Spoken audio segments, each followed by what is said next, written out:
और यदि कर्म करेंगे तो कुछ न कुछ फल की इच्छा तो होगी ही। फल की चिंता भी करेंगे। शहर में रहने वाला नौकरी तो करेगा ही और उसे धन फल कमाने की इच्छा व चिंता तो होगी ही, ये तो स्वाभाविक है। पर ट्रिक ये है कि सब भगवत सेवा के लिए करो। ये सोचकर करो कि मैं भगवान का दास हूं और उनकी सेवा के लिए पर्याप्त धन कमाऊंगा, उनकी सेवा के लिए इस शरीर व घर की देखभाल करूंगा, क्योंकि यह देह गे सब उनका ही तो है, उनकी सेवा के लिए ही जीऊंगा, उनका नाम लूंगा, उनकी भक्ति करूंगा, और सारा धन उनकी सेवा में लगाऊंगा और अपने लिए दास रूप में जितना जरूरी है, प्रसाद रूप में ग्रहण करूंगा।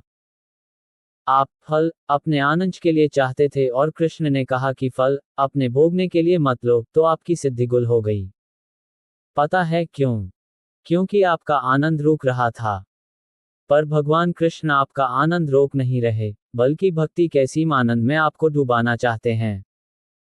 उनकी बात मान लो और फिर देखो। हमारे मन में उपरोक्त प्रश्न इसलिए आया क्योंकि हम गीता सार की तलवार सोचते हैं कि भोग में ही आनंद है, फल को अपनी इंद्रिय तृष्टि के लिए इस्तेमाल करने में ही आनंद है, स्वाद लेने में, सुंदर वस्तु देखने में, मजे उड़ाने में आनंद है। पर यह भ्रांति है, मायाजाल है। आम को भगवान को खिलाने में, उनको भोगल गाने में, सुंदर वस्तु को भगवान की आंखों के सुख के लिए अर्पण करने में, धन को भगवत सेवा में लगाने में जो आनंद है, उसकी कल्पना एक भोगी सपने में भी नहीं कर सकता। भक्ति के असीम और अनंत आनंद के समक्ष भोग का सीमित आनंद नगण्य व रूखा सूखा है। भक्त ही जानते हैं भक्ति का आनंद क्या है। पर आप भी जान सकते हैं भक्ति करके। मेलोडी खाओ खत जान जाओ, कृष्ण शरण में आओ, नाम जपते जाओ। हरे कृष्ण कृष्ण कृष्ण हरे हरे, हरे राम राम राम हरे हरे।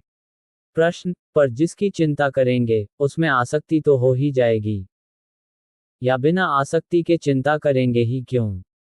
उत्तर, क्यों? क्या काम करने वाले कंपनी के लाभ हानि की चिंता नहीं करते? क्या वे लाभ हानि से आसक्त होते हैं? इसी 8 गीता सर की तलवार तरह सब कुछ भगवान कृष्ण का है, ये संसार उनकी कंपनी है, भक्त तो केवल दास के रूप में इस संसार में जीते हैं। और यहाँ सब कुछ, यहाँ तक कि हमारा शरीर भी उनका ही तो है। हम फल की चिंता तो करते हैं किंतु भगवान की कंपनी के लिए, और इसलिए किसी भी चीज से आसक्त नहीं होते। भक्त तो फल को भगवत सेवा में अर्पण कर, भोग करने में समय नष्ट करके, समय बचाकर भगवान की भक्ति सेवा करते हैं। प्रमाण, यज्ञार्थात् कर्मण्यन्यत्र लोकोऽयं कर्मबंधन, ततः कर्म कौन्तेय मुक्त सज्जन। समाचार, श्री विष्णु के लिए यज्ञ रूप में कर्म करना चाहिए, अन्यथा कर्म के द्वारा इस भौतिक जगत में बंधन उत्पन्न होता है। अतः हे कुंती पुत्र, उनकी प्रसन्नता के लिए अपने नियत कर्म करो, इस तरह तुम बंधन से सदा मुक्त रहोगे। गीता अध्याय 3 श्लोक 9 तस्मात् सततम कार्य कर्म समाचर, असक्तोऽध्याचरण कर्म परमाप्नोति पुरुष। अतः कर्मफल में आसक्त हुए बिना मनुष्य को अपना गीता सार की तलवार 9 कर्तव्य समझकर निरंतर कर्म करते रहना चाहिए, क्योंकि अनासक्त होकर कर्म करने से उस परब्रह्म परम की प्राप्ति होती है। गीता अध्याय 3 श्लोक 19 मत्कर्म कृन्पत परमो मद्का सज्रवर्जितः निवयः सर्वभूतेषु यः से मामेति पांडव।